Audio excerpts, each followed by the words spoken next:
Hi there, and welcome back, all 6 people who saw my video. Maybe by now we're like up to 14, but my name is Rachel, and I recently put out my first like official video. I am an artist who tries to also be a reseller, who also is obsessed with sustainability. So it took me over a year to just do a video because I was terrified. I was afraid of what people would think. Well, the truth is, nobody thinks anything because nobody watched it. So there you go. Uh, but I figured I should probably like get working on my second video as soon as possible, just to kind of keep the momentum going. Uh, it was nerve-wracking making a video, and it took a lot more time than I thought it was. Of course, I spent a lot of time like trying to do some like very easy editing stuff because that was where my creative brain went. And so, it was fun, terrifying. Nobody watched it. Uh, the main criticism that I got from my boyfriend was that it sounded scripted, which it absolutely was. So there you go. But, there's always room to grow. So here we go. As mentioned from the last video, all of the clothes that I wear on these videos are thrifted.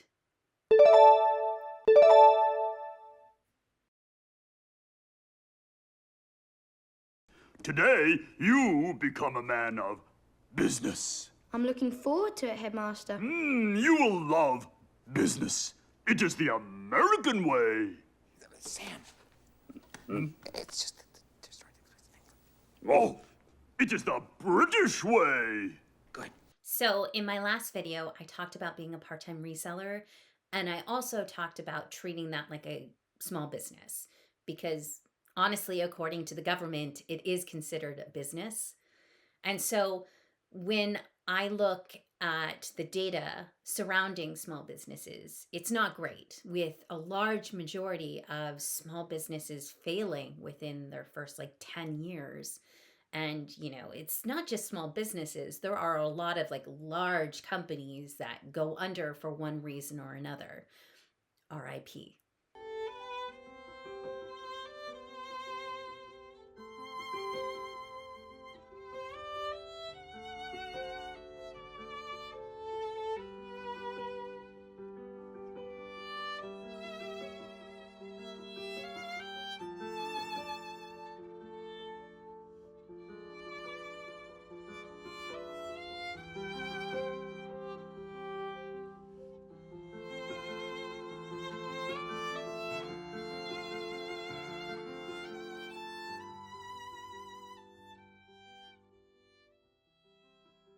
Today, I want to talk about the biggest thing that has tripped me up personally since I started this whole journey, and that is quite frankly math. Specifically, what would be considered the gross profit as opposed to the net profit. That's after gross net deduction profit percentage. So, when I first started out, I did some like really boneheaded stuff, like certifiably what was she thinking kind of stuff. Um, and in my defense, as I mentioned in my last video, I did not grow up financially educated, so it's been a journey. It's been quite a journey. And also, I had just come from an employee mentality, so I really had no understanding about how important math is and the numbers are. And so I'm embarrassed to admit this, but just as an example of something that I did when I first started out, I would just like triple the price of what I paid for something and use that as my listing price. So, like, for example, let's say I got this lovely Christmas llama sweater and I paid $7 for it. Technically, I bought it at the bins, so it was only a few dollars, but let's say it was $7. I would then list it for $21, thinking that $7 would be the cost of goods, $7 would be the shipping and the fees and everything, and then $7 would be my profit, right?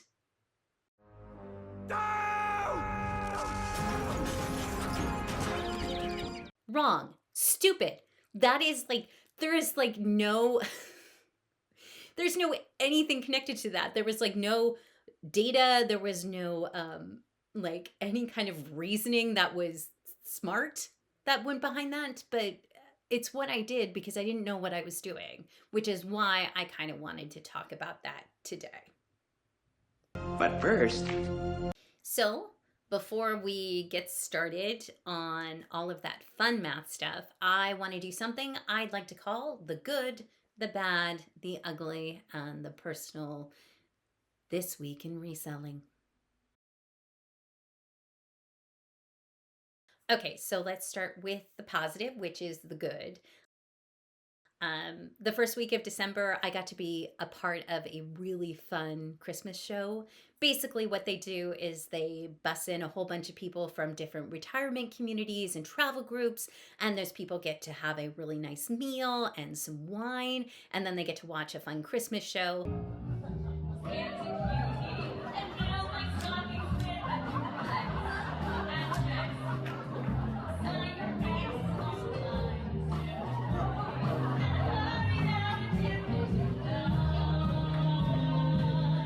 Which is super fun.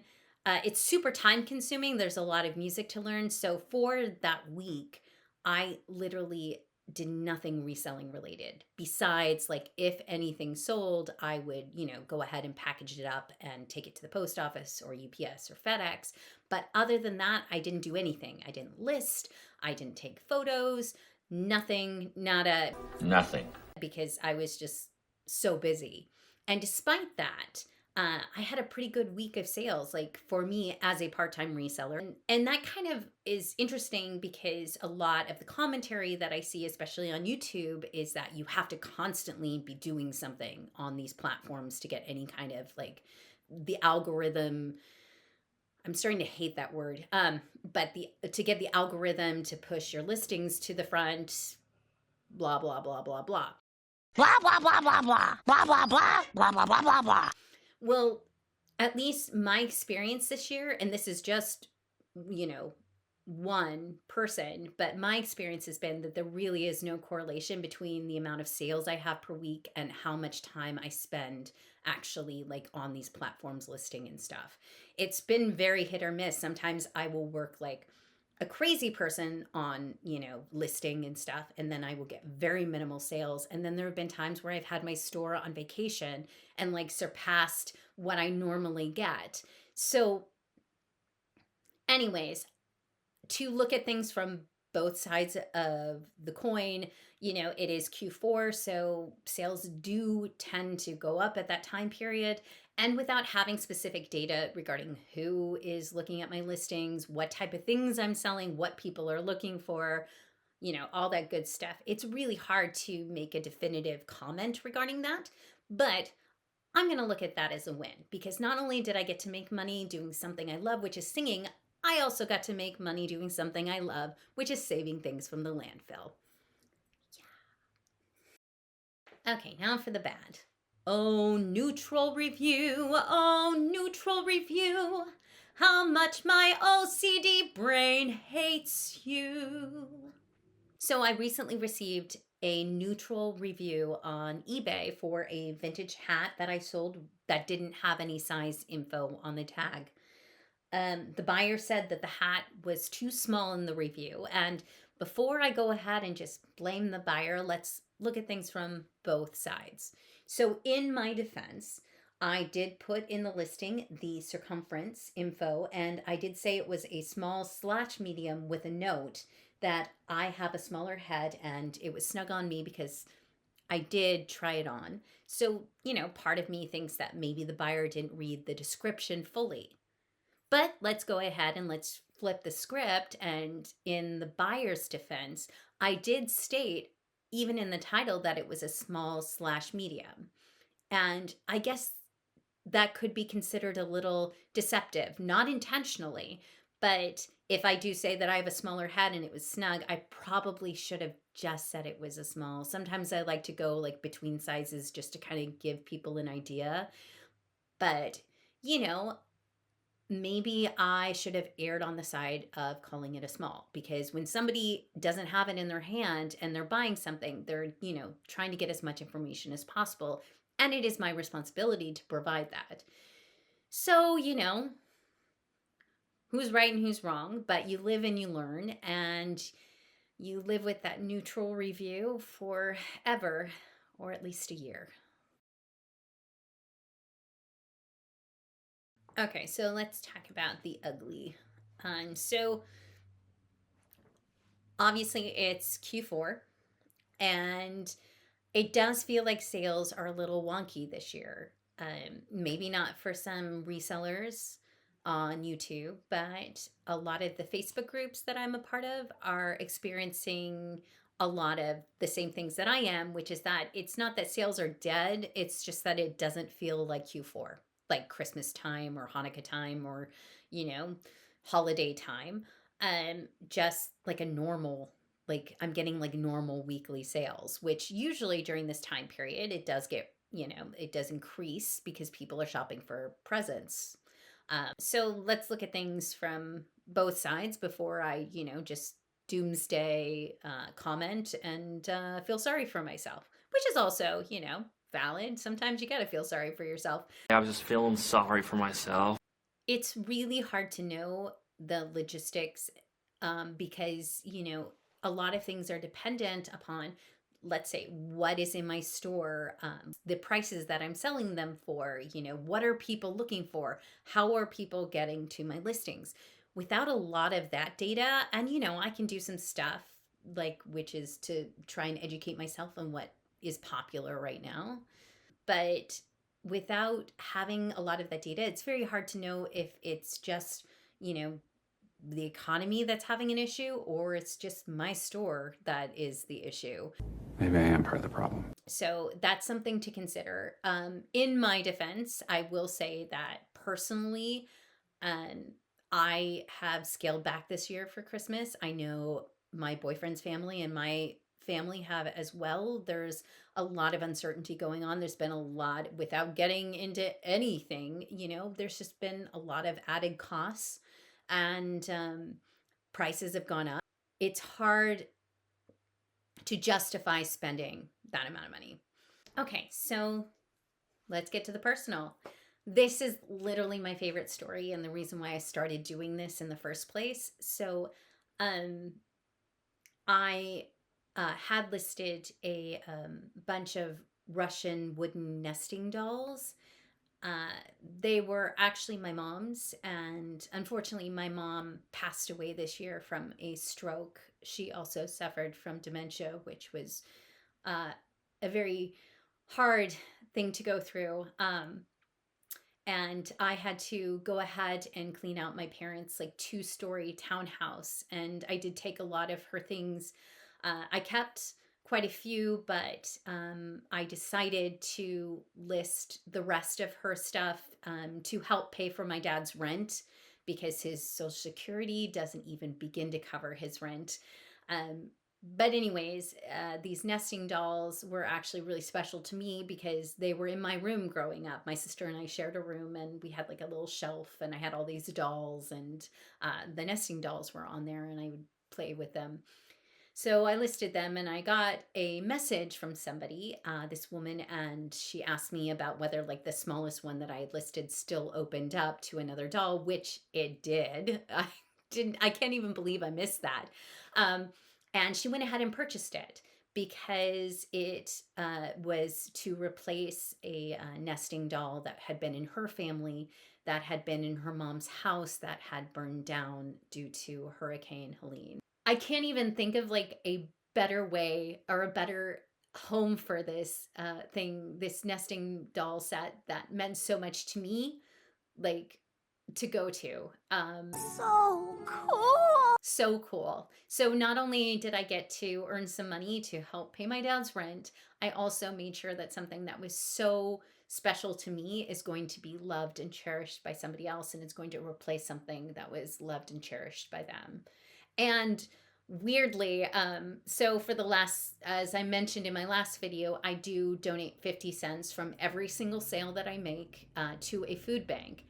And in October, November, and December, I went ahead and have been donating to the Feeding Tampa Bay Food Bank to help with people who had been affected by the hurricanes. So it's a very full circle moment and very special to me. And like, these are the stories that I love to hear and just makes me like happy to do this, to be a reseller slash artist slash person who loves sustainability. Christmas apples. We got Macintosh. Get your Christmas apples. Red delicious. Tuppence a piece while they last. They won't last long the way you're eating them. Hey, I'm creating scarcity. Drives the prices up. Now let's get on with the main topic, which is gross versus net profits.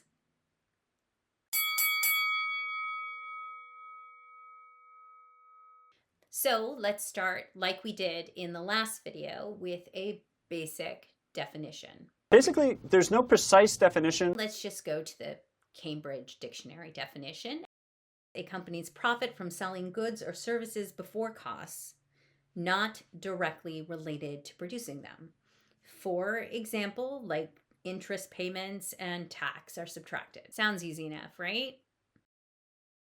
The money made by a company or part of a company for a particular period after all costs, taxes, etc. have been paid. So what is the actual difference?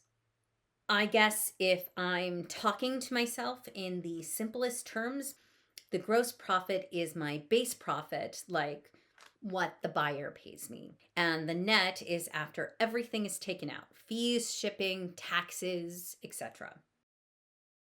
For my brain, a way for me to think about it would be I'm making a delicious and yummy pie for Thanksgiving. But the catch is that I can't have any of that pie until after all of my Thanksgiving guests have come in and eaten their fill and left. So that yummy pie would be my gross profit. And then once all of those guests, aka greedy little bastards, have come in and eaten their fill and probably didn't do any of the dishes and then left, whatever is left over would be my net. Figure net profit? Okay, there's a lot more nuance to all of that, obviously. But I think the biggest takeaway is for me to actually let it sink in that the amount shown on my app, like on my or anyone else's 90-day total, like on eBay, is not even close to what I'm actually making when all is said and done. And really quickly, let's go over, like, for me, what those operating costs are. And other people have a lot of different operating costs. For me, it's things like cost of goods. It's the fees that are associated with the platforms that I sell on. It's shipping prices. I have to pay for shipping on eBay. Poshmark and Mercari generate their own labels, so I don't have to worry about it there. There is the cost of shipping supplies. Even though I try and reuse as much as possible, I still use poly bags and stuff and labels and stuff like that. There is also subscriptions. I have an eBay monthly subscription. I also have a Posher VA subscription.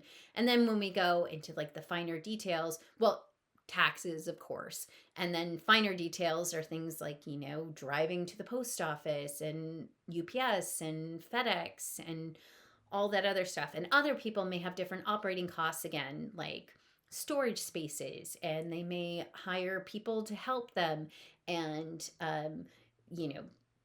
many other subscriptions, software, all that stuff. So it starts to add up really quickly.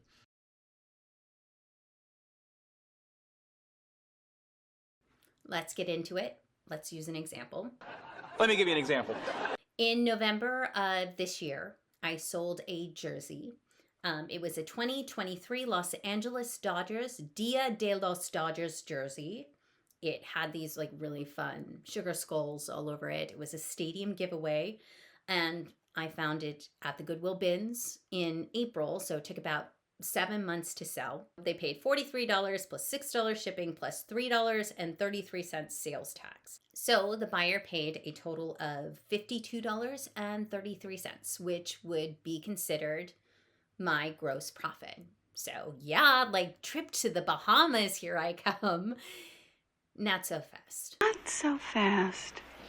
First of all, let's talk about the sales tax, which is listed in the final price. However, that is remitted to the state, so that is money I will never see. Goodbye, $3.33.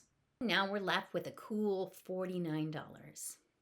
But we need to see what the actual shipping cost was, because I bought the label through a site called Pirate Ship, which provides discounted labels. And I was able to put the jersey in a poly bag, and it weighed 8 ounces and went to Menifee, California, which I lucked out on because I'm also in California and it was fairly close. So shipping only cost me $4.28. Now, before anyone's up in arms about me like overcharging for shipping, here's the thing. Here's the thing. Shipping prices are crazy and they can vary depending on where it's going, how much it weighs, and what the dimensions are, and it can vary by like dollars. So it's really hard to calculate, especially when you put that information in when you're listing. So I do my best, and sometimes it ends up being less, like in this case. But just as an example, I recently just sold a Christmas tree skirt that went all the way across the country, and I charged $7 for it for shipping, and it ended up being $9.05. So, I do my best. I mean, it's fair to be upset that I charged more and it ended up being less, but like I said, I do my best. But I digress. Let's go back to our example and subtract the actual shipping cost from what the buyer paid. And now we have $44.72. Not so fast. We have fees to deal with. And that gets a little crazy because each platform is different with their fee structures, especially in the year of 2024 where everybody's changing them. So it's hard to really figure out what's being taken out from the platforms. And also we have the addition of the lovely thing called promoted listings. Now, for me personally, I don't promote anything because honestly, I can't afford to lose more money on the sales. So that's my logic. But let's go back to our example of the jersey. According to the transaction record, eBay took out 12.35% from the total amount that the buyer paid. And that's including the sales tax and the shipping and all that stuff. Additionally, they took out a flat 40-cent final value fee, which they do for all orders over $10 total, which that includes shipping, which means that it's probably about a large majority of the sales that are made on eBay. So the total fees that were taken out was $6.86. After all the fees, we're down to a profit of $37.86, which is already down over $10 what the buyer originally paid. But wait, there's more. There's, of course, the cost of goods. Now, I have a spreadsheet which I work on every morning for at least 30 minutes to input everything I sell and, all those pesky little details like cost of goods. I also put the date when I purchase something so that I know how long it takes to sell something, which is just good information for me. Now, I got the jersey at the Goodwill bins, and there you pay by the pound. So to get my cost of goods, basically what I do is I divide the amount of stuff I purchased by the total price I paid, which is a little bit of a gray area. So each thing I purchased that day is basically the cost of goods is the same regardless of how heavy it is. So on that day specifically, the jersey, the cost of goods was $1.71. Let's take out the $1.71, which is the cost of goods from the $37.86, and that gives us $36.15. So let's take that $36.15 and hold on to that, because there's still stuff to take out. There is still shipping supplies, there is still subscriptions, there is still taxes, there is still gas to and from the post office, and those are harder to calculate on an individual level unless I want to deduct every single inch of tape, which, I mean, knowing me, I would, but it does not seem like it would be a Waste of time. add value to my day. So let's take that amount, that $36.15, and let's hold on to that and call it our pre-net. Now, pre-net is a completely made-up word. I made it up. Unless I heard it somewhere subconsciously, but it was, for me, the only way to explain to myself that even though I've taken out expenses from this sale, there's still more that needs to be accounted for. There are more business expenses that need to be dealt with. More! After all is said and done.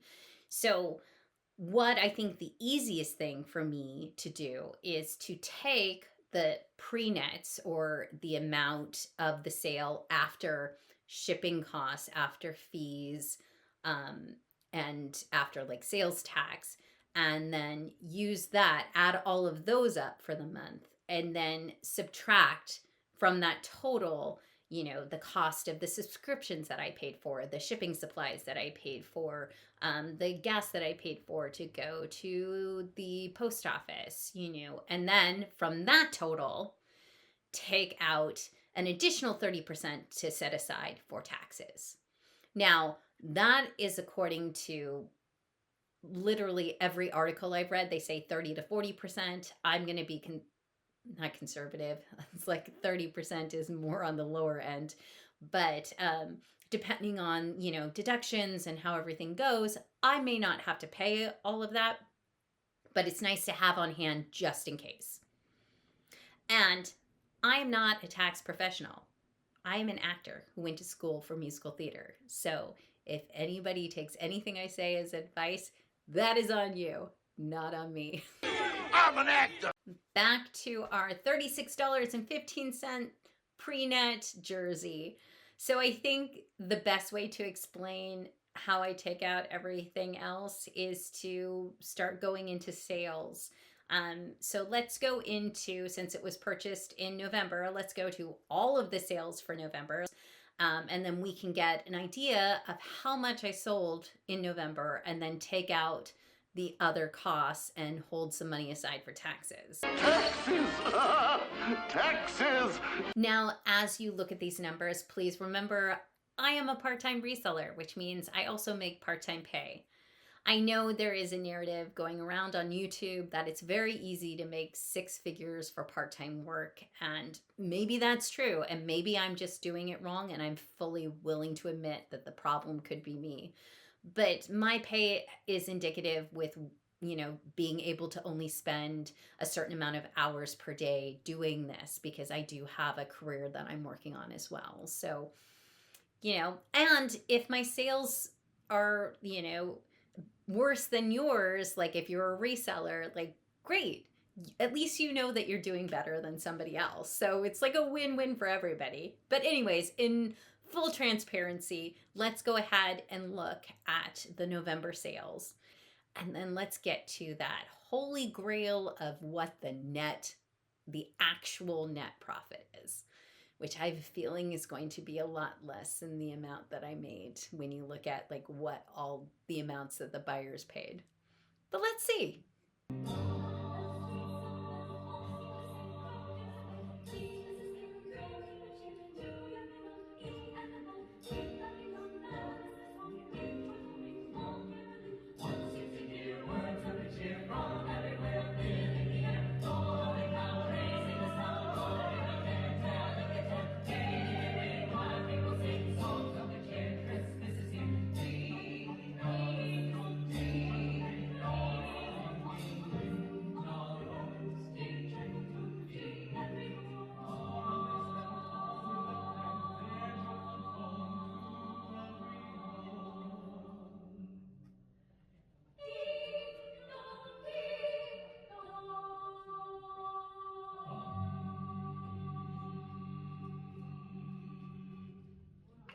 So there we have it.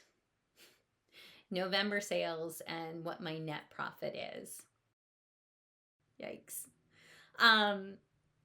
Lastly, in the last part of every video, I do want to bring up the part of my mission statement, which is social responsibility and giving back. And especially because it's Christmas, I do want to spotlight a couple of fun things that I got to do. So because I didn't make a lot, this year, I did what I could to thank the delivery services that have done such a great job delivering the packages and the items that I sell. That's the post office, UPS, and FedEx. Listen, I've had a lot of problems with all three carriers, but those problems are not with the people that I hand the packages to. Those people do such an incredible job, and they probably do not get paid nearly what they're worth. So to thank them, I went ahead and dropped off cookies to my local UPS, my local FedEx, and my local post office. Some of the responses I got were puzzled.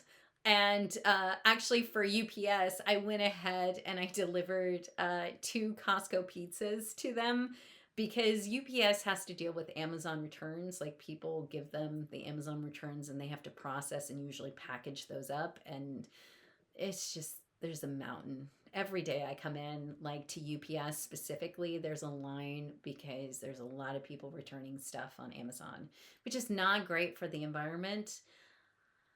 So I thought they deserved a little extra. So Costco pizzas, they're about like $10. They got lunch and I got to thank them.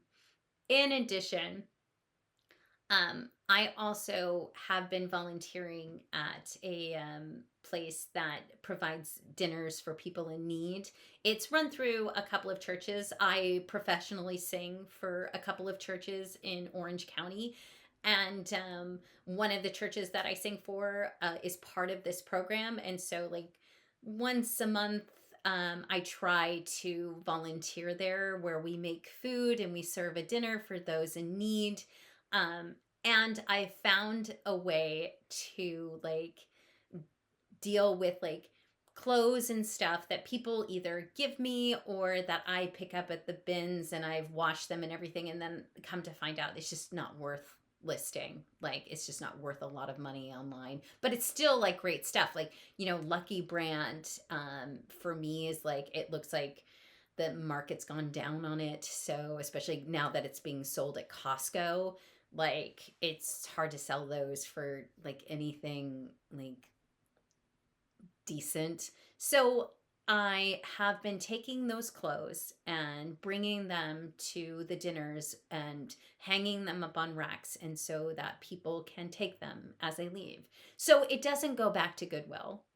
It doesn't, where Goodwill will either jack up the cost or puncture a hole in the, in the shirt because, they tagged it fast, or in a landfill because nobody buys it.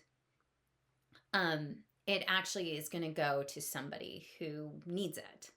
And that's really special for me. So for my social responsibility for the month of December, I feel great about that. Plus, I'll put the number up, the amount that I was able to give to Feeding Tampa Bay for the months of October, November, and December. Not a lot, but, it's really important. I think that every single person on this planet deserves to be able to eat. And so I feel like that's a universal feeling, and not political. So that's what I'm doing, and the ways that I'm trying to give back to the people around me. So that's been fun. That was fun. So hopefully you enjoyed my video on pre-nets, nets, gross, all that fun stuff, because oh boy, it's been hard to figure out. I mean, you understand why people get degrees in accounting and bookkeeping and stuff like that, because it gets tricky and very detailed, and maybe that's a reason why some companies fail. The hidden costs sneak up on you like nobody's business. Anyways, this is how I've tried to understand like what I'm actually making, which has been extremely helpful to me. Hopefully, you at least got some enjoyment by maybe laughing at what I'm saying, so, and thinking that I'm an idiot. So, you know, there's something for everybody. Happy 2024. I don't know when this video is going to come out because it is dependent upon when I can get it edited, but I hope everybody has a wonderful 2025. Hopefully it's not too crazy. I feel like after the last couple of years, a lot of us could use a little bit of a break. So here's to an amazing 2025. Carpe diem, y'all.